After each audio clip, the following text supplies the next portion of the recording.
Good afternoon, everyone.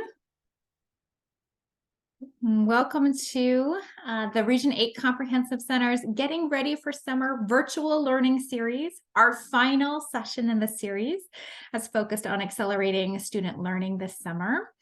Can't believe we're here at the end of our series, but we have a lot to cover today. So we are going to discuss the research behind learning acceleration and the opportunities summer creates to accelerate our students' learning.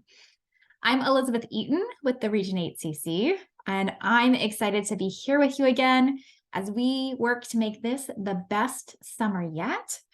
I'm joined by my colleague, Emir Davis, who will introduce himself in just a minute. But first, we wanted to welcome you all to the session and take some time for introductions in the chat. So please take a minute, introduce yourself in the chat, share your name, your state, your district or organization, and your role. With this being Teacher Appreciation Week, we wanted to recognize and acknowledge all the teachers in our region who show up each and every day to support student learning. So teachers are the real superheroes, in my humble opinion. So with that in mind, we'd like you to tell us your professional superpower or a time when you felt empowered in your role as an educator. I think my professional superpower is my positive mindset, being able to see the glass half full, even when it might feel half empty, although some days it's easier to do that than others. So please share your superpower with us and introduce yourself. And while we do that, I'm going to share just a few quick housekeeping items. We'd ask you to stay on mute when you're not speaking. We'll have time throughout our session today for discussion.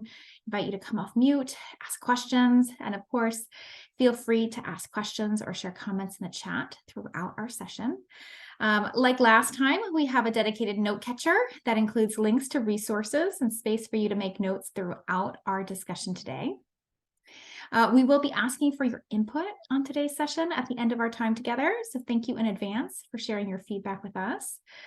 And then one last thing, we are recording today's session to archive it and make it available for those who could not join us today. So thank you all for introducing yourselves in the chat and for sharing your professional superpower or a time when you felt particularly empowered as an educator. Now I'd like to introduce our Region 8 Comprehensive Center team. As I said, I'm Elizabeth Eaton, and I am a technical assistant specialist with the Region 8 CC. Most recently, I've been working with a wonderful, dedicated team with the Ohio Department of Education as they implement the state's whole child framework. And we all know that quality summer programming supports a whole child approach to education. I'm going to ask my colleague, Emir Davis, to introduce himself. Emir. Thanks, Elizabeth. Emir Davis. I'm also a technical assistant specialist here with Region 8 CC, longtime educator, former teacher, principal, and district administrator. And for the past several years, I've been working alongside districts and other institutions on equity-centered learning and training. And I hope to provide any insights and stories of triumph and failures. So as we troubleshoot how to make the best, most equitable learning summer program that you have. So much, Emir. I also want to take this time to introduce the Region 8 Comprehensive Center team. So the Region 8 Comprehensive Center, or CC, is one of 19 regional centers in the CC network that provides high quality, intensive, capacity building technical assistance to state, regional, and local educational agencies and schools in Indiana, Michigan, and Ohio. So we serve our clients by helping to identify, implement, and sustain effective evidence-based programs, practices, and interventions that support improved educator and student outcomes. So now that we know a little bit more about each other, a little bit more about the Region 8 CC, I want to take a minute just to remind ourselves of where we started with our session last time and where we're headed in today's final session in our Getting Ready for Summer series. So during our last session, we talked about the research from the National Summer Learning Project around creating a warm, welcoming, and positive summer climate that supports student learning and attendance during summer programming. During today's session, we are going to explore the essential element related to academics and enrichment, specifically strategies to support learning acceleration during the summer. So if you were able to join us last time, we explored those building blocks that create a warm, welcoming, joyful summer learning environment. Joy was something we talked a lot about. And then today, we're really focusing on the importance of accelerating grade level learning and reflecting on summer learning program structures, practices, and curricula. So let's talk about what we're going to do today. So during today's session, we want to do 4 things together. We're going to define learning acceleration, explore the differences between learning acceleration and remediation, and identify core concepts. We're going to look to the research to ground us in promising practices for learning acceleration. We're going to consider strategies for accelerating student learning this summer. And Emir is going to walk us through steps for developing a learning acceleration strategy that builds off of all of the discussions that we've had throughout this series. So to start, I'm going to walk us through the research about learning acceleration. Feel free to drop any questions that you might have in the chat as we get started. All right. Well, what is learning acceleration? What is accelerated learning? So learning acceleration is a practice of providing scaffolding and other support to fill critical learning gaps so that students can successfully remain on their intended grade level trajectories. For example, using an accelerated learning approach, a 4th grade teacher might start with 4th grade content and strategically build in key 3rd grade concepts when students might need them to master the grade level work. Learning acceleration is not about speeding students through lesson plans. It's about accelerating the responsiveness of schools, of educators to student needs, and keeping them as engaged as possible with their regular curriculum. In the research, I've seen accelerated learning described as assuming all students can learn literally anything with the right instruction and support. And I really like using that as my definition of accelerated learning. So while accelerated learning can take many forms, and we'll talk about the different modes of learning acceleration here shortly, using summer learning and enrichment programs, educators have identified core concepts of learning acceleration. And we'll walk through them here. So maintaining grade level trajectories. We know that students do best when they remain on grade level. While retention, so students repeating a grade, provides some short-term gains, the research tells us that it can lead to long-term unintended consequences, particularly for students from low-income backgrounds. Another core concept of learning acceleration is diagnosing needs rapidly. So to keep students as engaged as possible, the research tells us that it's important to address gaps in critical skills and concepts as early as possible, which is sometimes referred to as just-in-time scaffolding. Utilizing formative assessments to identify progress and next steps for student learning can be a key part of this. Building on previous knowledge. So acceleration works best when scaffolding explicitly builds on what students already know. And then the 4th concept there is providing individualized attention. So the research tells us that interventions are more successful when students can ask questions and engage in ongoing 2-way communication with their educators. So let's talk about accelerated learning versus remediation. While the idea of remediation has been around for a long time, accelerated learning is a relatively new concept. So we'll talk through some of the differences here. Acceleration is connecting unfinished learning into the context of new learning, while remediation is spending significant time in below grade level content before moving into new learning. I'd love to hear what accelerated learning means to you in the chat. Maybe there's a definition that you particularly like. Maybe it means deeper learning through complex problems and projects, or scaffolding up, not scaffolding down. What does it mean to you? We know that accelerated learning, like our summer learning programs, is not a one-size-fits-all approach. It's not reducing rigor of grade level content, and it's not about holding low expectations for our learners. So feel free to share in the chat what accelerated learning means to you, or how you have implemented accelerated learning strategies in your program. So we've talked a little bit about what learning acceleration is and what it's not. I want to dive a little bit deeper into what the research says about why learning acceleration is important. So TNTP funded research into learning acceleration, and in looking at data from more than 2 million students in more than 100,000 elementary math classrooms, findings from their research showed that students who experienced learning acceleration struggled less and learned more than students who started at the same level but experienced remediation instead. Learning acceleration was particularly effective for students of color and for those from low-income families. And students of color and those from low-income backgrounds were more likely than their white, wealthier peers to experience remediation, even when they had already demonstrated success on grade-level content. So this research shows the potential of learning acceleration in advancing outcomes for all students. So we've defined accelerated learning. We've talked about why it's important. Now let's talk about what it looks like in practice.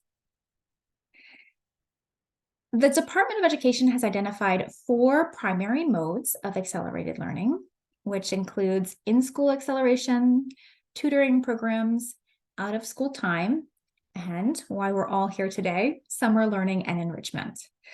So in our session today, we'll be focusing on summer learning and enrichment as an opportunity to support learning acceleration. And according to the department's research, successful summer programs are voluntary, involve a full day schedule, last 5 to 6 weeks, include 3 hours of language arts and mathematics taught by certified teachers, and include enrichment activities and experiences. So while learning acceleration can take many forms, and each district must evaluate what combination will work best for their unique staff, unique learning community, and the additional resources that they can draw on, the research shows a set of promising practices that can help ensure success, however you choose to implement accelerated learning. The first practice, and we've been talking about this throughout our series, is engaging families and community partners in the acceleration process. So how do we engage families in learning acceleration? Establish genuine family-school partnerships in which learning is bridged from school to home with co-designed and co-implemented activities to enhance student learning, providing clear communication to families about learning acceleration plans, and being flexible but purposeful with time that educators dedicate to family communication efforts, as well as for families to have access to resources and teachers to better support their students. Encourage program flexibility is another promising practice. So speaking of flexibility, the Department of Education encourages schools and districts to design programs with as much flexibility as possible, rather than limiting learning acceleration to rigid activities provided at a fixed place and time. So for our summer programs, this might mean taking a modular approach, allowing students to participate on either a half-day or a full-day basis. Think about what flexibility might mean to you, to your program, to your learners. Focus on the whole child, so addressing the needs of the whole child by offering a broad array of enrichment activities from STEM to youth development, and physical fitness and arts programs. This might include enrichment opportunities that support social, emotional, and academic development, and focusing on relationships. So the research tells us that sustained and strong adult-student relationships can result in higher attendance, including higher attendance in summer programs and better student outcomes. And then the last promising practice that we have here to support learning acceleration is to support educators as they are implementing acceleration by offering professional learning opportunities. So consider your human resource needs over the summer. Build partnerships with educational and community organizations to ensure appropriate staffing, provide teachers with professional learning opportunities to ensure they know how to provide accelerated learning for students. And then where possible, provide smaller class sizes to ensure tailored instruction. So I'm going to pause here for us to reflect and ask you to consider a couple of questions. So based on what you've heard from the research, how can you support learning acceleration for your students this summer? Is there a practice or strategy you'd like to try? What resources might you need? Pause and reflect. You can capture your reflections in our note catcher for today. You can share them in the chat. We'll take just a minute to pause here before I turn things over to Emir to talk us through developing your learning acceleration strategy.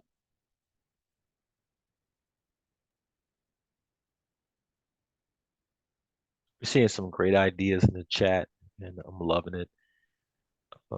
Thanks, Elizabeth, for grounding us in that research. I will refer to that research throughout this session. Is almost like our talking points speak to each other. Right? We'll use some of the similar language. So school systems currently have a once in a generation opportunity to interrogate and disrupt their historical approach to teaching and learning in pursuit of learning acceleration for all students, especially those who have been systemically denied access to high quality academic experiences. So for the next two sessions, the next two sessions are designed to help you create or refine your vision for summer learning vision and shape what's possible for students over the next several years. So we intend to offer some recommendations for your vision and your goals for your program and for organizational development that is critical to any plan's long-term success. Let's dive in. So developing and implementing a learning acceleration strategy requires several critical decisions and a high degree of sustained focus over the next several years on a clear set of goals, priorities for students. So we get, as we are designing this session, we understand that schools may feel pressure to prioritize things that do not produce better experiences for students. We understand that. At the same time, when we state our commitment to learning acceleration, we can then deprioritize efforts that would not dramatically improve outcomes for students. So when you are developing or refining your learning acceleration strategy in these next two sections, we want you to move through these four phases. And we got this diagram from the white paper from TNTP, and you can find the white paper and the additional resource section of your handout. And those four phases of developing your summer learning strategy starts here. So first, you want to define your vision or your goals. Second, you want to diagnose your current state. Next, you want to create a strategy. And then finally, you want to implement that strategy and continuously improve it. Throughout this entire process, we want to engage families and community partners in the acceleration process. We want to solicit and incorporate their insights into our strategy. And if you've been with us for sessions 1 through 3, you've heard us say this several times. And so I'm not going to go over the importance of engaging your family and community partners. For the remainder of this session, we'll focus on phase 1, We'll walk through strategies to define your vision and your goals for your summer learning program. So to help us develop our strategy, we'll use the Lippitt-Noster model. And this model provides a consolidated illustration of all the elements needed to design your summer learning strategy. Not only does this model illustrate the relationship between vision, goals, problems of practice, and strategic objectives, but it also elevates the importance of prioritization. This The overview of this model can be found on page 2 of your handout, and it first starts with the vision and its adjacent commitments. So here you want to put the high level actions you are committed to achieving and sustaining for the next 3 to 5 years. Next, you have your goals that can help assess your progress towards achieving your big commitments. Each goal has their own practice, and here's where you put the specific actions, rituals, or whatever relevant vehicles um, to explain how you would achieve the stated goals. And then lastly, for this model, each practice has a set of strategic objectives.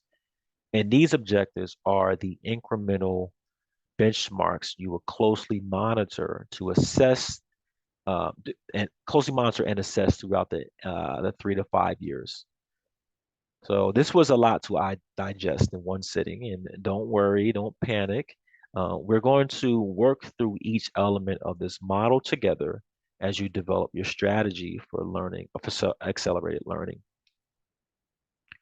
As Elizabeth explained, TNTP suggested through their research that when we create a vision for summer learning, we want to begin with the end in mind and first identify the target population of students to be served and your goals for their growth over the summer.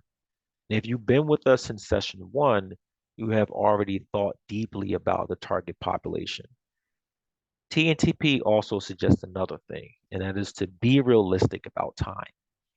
You want to consider how much instructional time you have in a day and over the course of the summer when you're developing your goals.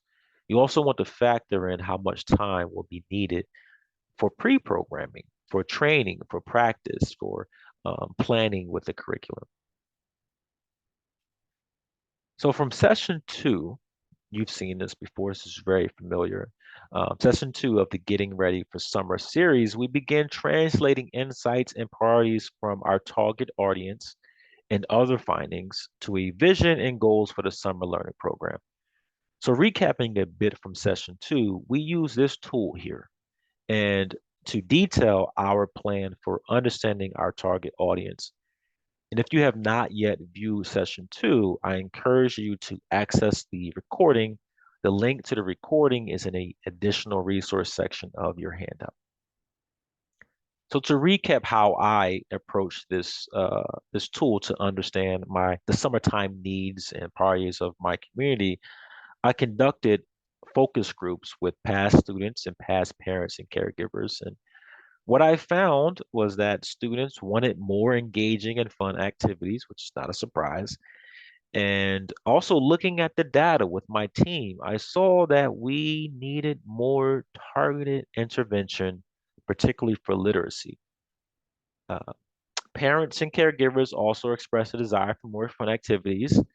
And because it is coming out of their pocket and not the students, they all had this additional need that the activities be cost effective and that we provide daily transportation.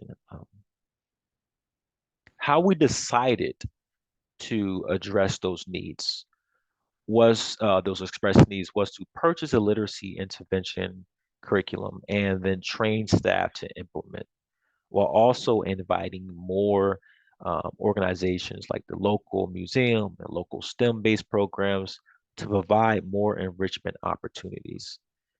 And when we saw diving a bit more into the data, we saw that students with IEPs experienced the least amount of growth in literacy. So we identified an inequity within our own school. We also wanted to address that head on by ensuring that whatever literacy curriculum that we purchased, it included differentiated lessons that all learners could access. Um, when we looked at participation rates and student satisfaction ratings for enrichment activities, we noticed that girls did not participate in STEM classes. So we specifically targeted students who identify as female to participate in our enrichment opportunities. Again, this to address the inequities, and you'll hear this more often, the address the inequities within our own community there. With parents, we had welcome events to introduce them to enrichment organizations. We also set aside more funds for busing to ensure every student had a way to and from the program. I recap this exercise so that we keep actually the stakeholder insights and our responses at the forefront of our minds. The idea is that we translate these insights from our audience to a vision for our summer learning program. So you all have done similar work, and I'm curious to hear what you have found thus far. So in the chat, let's share and inspire our colleagues here. Put in the chat what summertime outcomes or actions have you identified?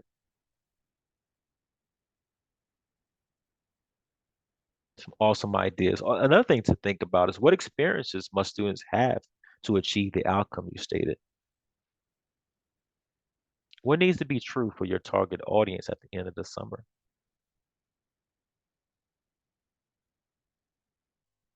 Okay, can't wait to hear those more ideas. Now that we have our actions that came from our understand our audience phase, we're like charged particles ready to shock our community with an amazing and thoughtful vision. Did y'all see the wordplay? Charged particles shock our, sorry, corny dad joke. Now let's go back to the Lippic Noster model and start with the vision and commitments here. Went the wrong way. In their study for accelerated learning programs around the country, the 100,000 schools that they visited and studied, TNTP extracted some guiding principles.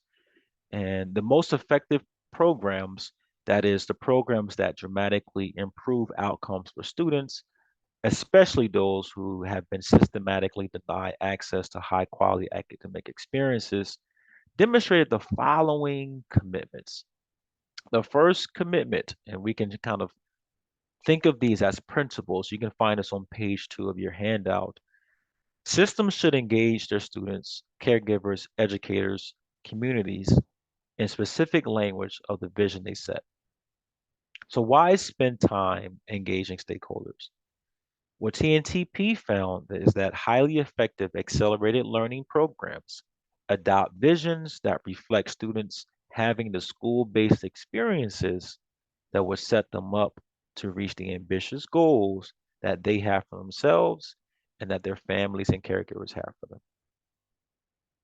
The second principle, highly effective programs prioritize students' sense of belonging and social emotional well-being. Students' social emotional well-being and sense of belonging are critical and often underappreciated conditions for academic success. So your summer programs that prepare students to be successful ensure that students have access to summer communities that cultivate their sense of belonging and psychological safety. Third principle, and we're keeping these in mind as we begin to craft our goals. Highly effective programs are committed to providing grade level academic content for all students. That's stress for all students. And Elizabeth shared the data and the research around this, but TNT, TNTP found that programs that realize dramatic improvements for students run every idea through a simple question. And that question is, will this action, will this thing help every student regardless of their race, their ethnicity, and other aspects of their identity? Will it help them get back on grade level? And they suggest that within your vision, you prioritize accelerating students accelerating all students through exposure to grade appropriate content while addressing students' social and emotional needs so that every student, regardless of their identity, can get back on grade level. Fourth principle we keep in mind is that highly effective programs address inequities. And I mentioned this, the inequities that we had in our program and how we attempted to address them. So losing so much time during the pandemic, along with lack of access to virtual learning many students have experienced, has exacerbated existing inequities and opportunity gaps. So thus, TNTP suggests that you center your approaches on creating equitable experiences and outcomes for all students, regardless of their race, their identity, their native language, their learning and thinking differences, and other background characteristics, and that you continuously examine every decision and every piece of data that you collect through a lens of how you are planning to ensure that all students are successful for the upcoming school year. So I'm thinking about our ambitious goals that we are about to craft right now. And I'm thinking, this is a rhetorical question, what commitments does that require? We'll spend the next few minutes creating those commitments now.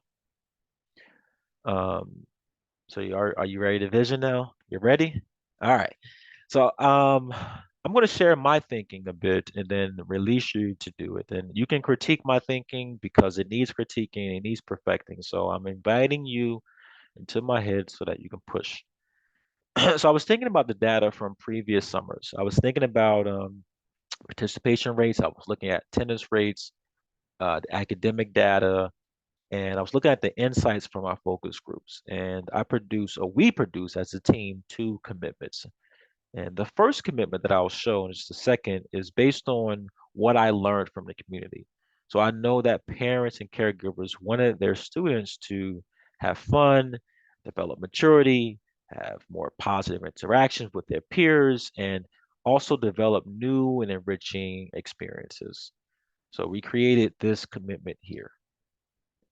It says that every student who participates in a summer learning program would develop the academic and social skills necessary to be successful in life. So thinking back to the guiding principles developed by TNTP, this commitment would best fall under which categories?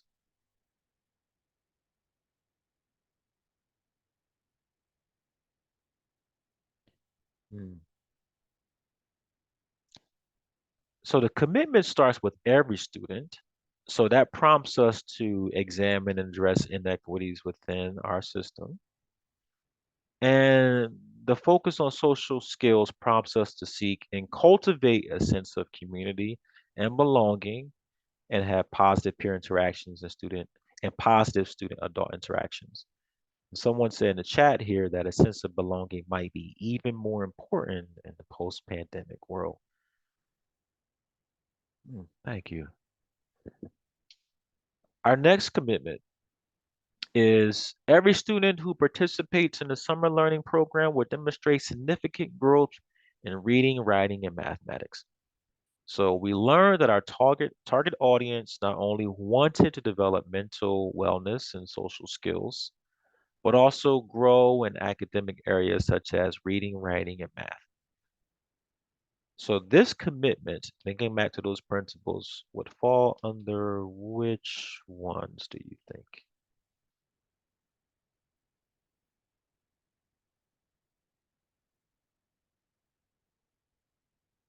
Grade level content, absolutely. In order to realize that growth, we have to provide a grade level and appropriate content, absolutely. And addressing, might I add, addressing inequities within our system, because we have every student, so no matter what their learning differences are, are included in that statement, every student. Here's your turn to craft your vision and craft or refine. You may have one. Uh, Refine your learning program commitments. With your planning team, I want you to take 8 minutes to craft your 3 to 5 year vision and commitments for your summer learning program. And I want you to use these guiding questions that's found on page 3 of your handout to help you. If you are viewing this recording, now is a good time to pause the video, set a timer for 8 minutes, and brainstorm your commitments on page 3 of your handout.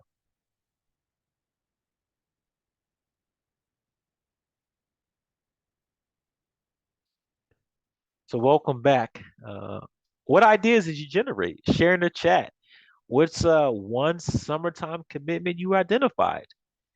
If you haven't yet landed on a nice, succinct commitment, share the things that you are considering including in your commitment.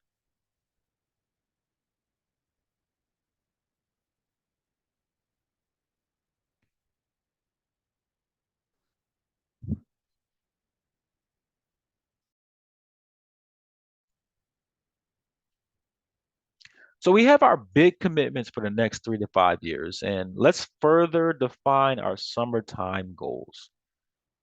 We're moving to the second cluster on the lipid noster model to focus on goals and practices and strategic objectives.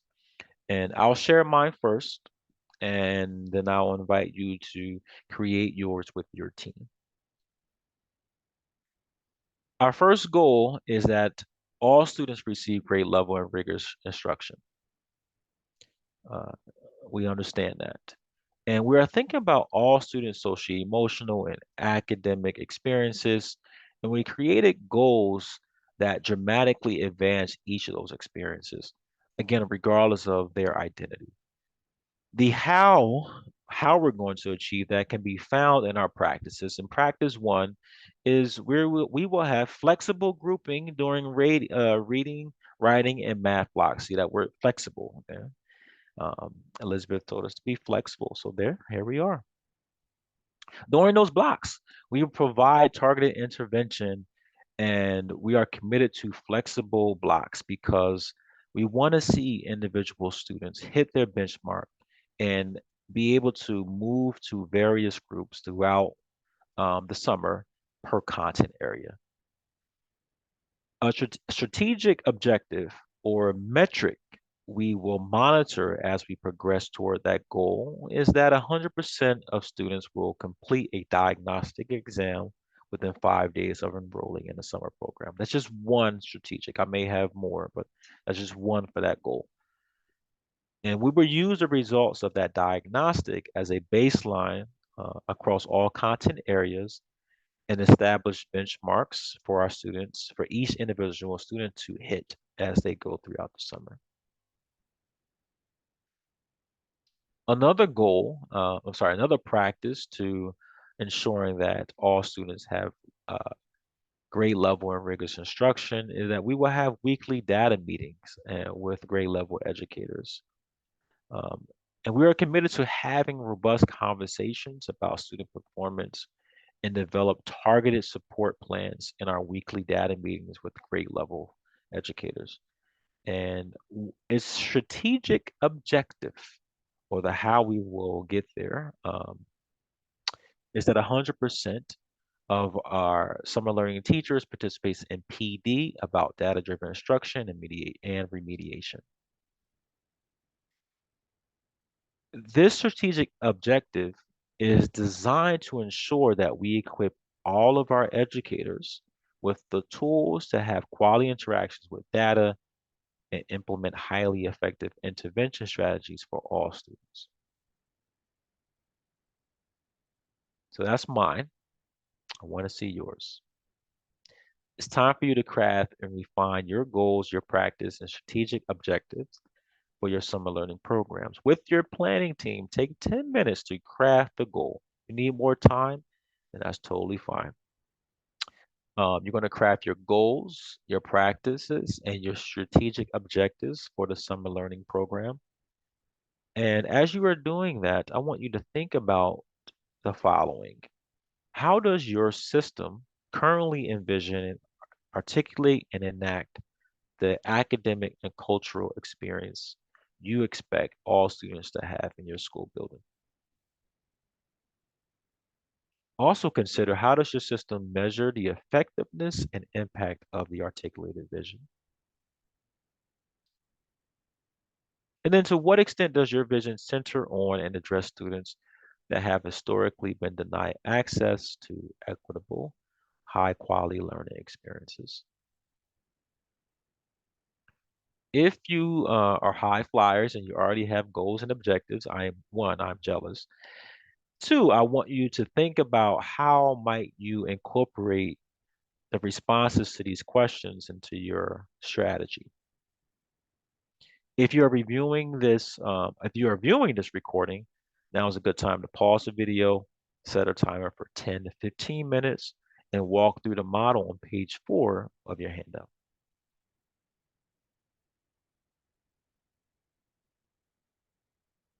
So in the spirit of inspiring our colleagues, please share in the chat. What is one goal, practice, and strategic objective for your summer learning program?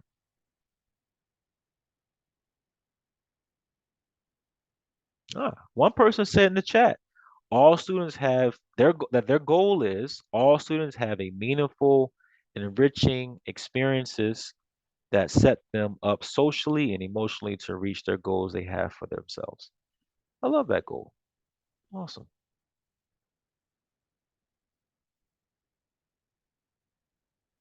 So you may need additional time and resources to assist you in your planning.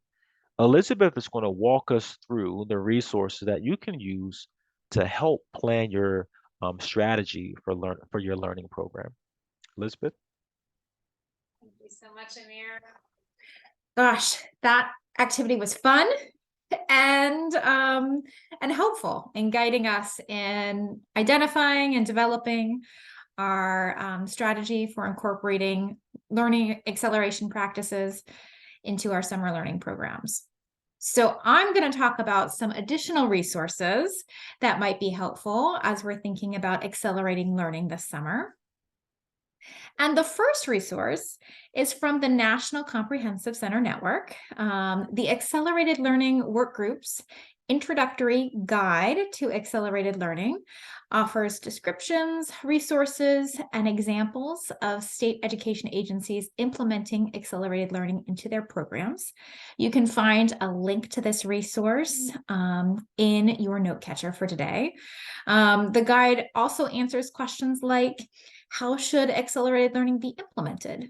How can families and other stakeholders be engaged during the acceleration process?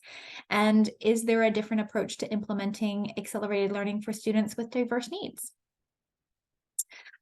So I would encourage you to check out this resource from the Comprehensive Center Network.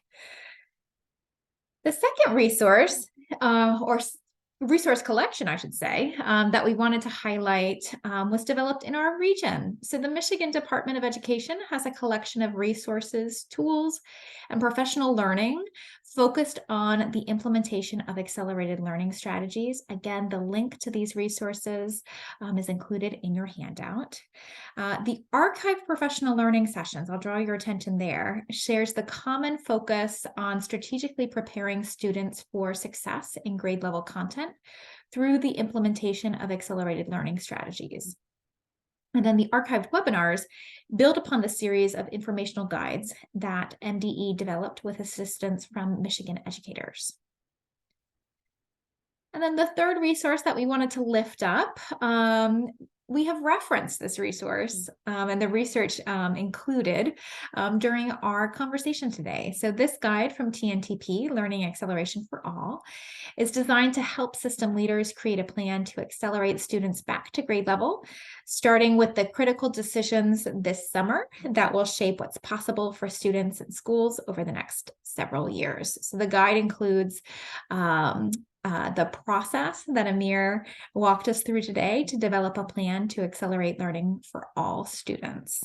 And again, the guide, this guide is available in, the link to this guide is available in your handout for today. So those are just a few resources that we wanted to highlight and draw your attention to as you continue to develop your strategy to accelerate student learning this summer and take in all of the research, activity, and resources that we have shared today. So we want to take just a moment to wrap up and discuss some next steps. So as we wrap up our session for today, I would like you to take some time to think about the learning acceleration strategy or practice that stood out to you. Think about your vision for accelerating student learning that we went through with Emir just now. What do you want to learn more about? Maybe it's strategies for engaging families in the acceleration process, how to build additional flexibility into your system. Maybe you want to continue with developing your strategy for accelerating student learning, or thinking through ways that you can support educators in accelerating student learning this summer. So hold on to those thoughts and think about what you want to learn more about. Jot it down in your note catcher to refer to after our session today. All right. Well, as we close out today, I want you to be sure to take a minute and share your feedback about our session. I truly believe feedback is a gift. So thank you for sharing the gift of feedback with us to help inform and guide our future work. So thank you. The last thing I would say is our Region 8 CC team is continuing to offer coaching to support your efforts in preparing for summer at no cost. So if you're interested in receiving coaching support, which might involve a phone call or two, or maybe something more, please feel free to reach out to Emir directly. His contact information is there on the slide, emir.davis@icf.com. Again, this is an optional opportunity to receive more targeted support to help you get ready for summer at no cost to your school or your district. I'll pause to see if there are any questions before we end out today. I'm not seeing any. So I would just say a big thank you. Thank you all for your time today. Thank you for all of the work that you do to support learners in our region. Thank you to Emir for your partnership and for walking us through our activity today. I hope you all have a wonderful day and an even better summer. Let's make it a summer to remember. So thank you all so much. Thank you all.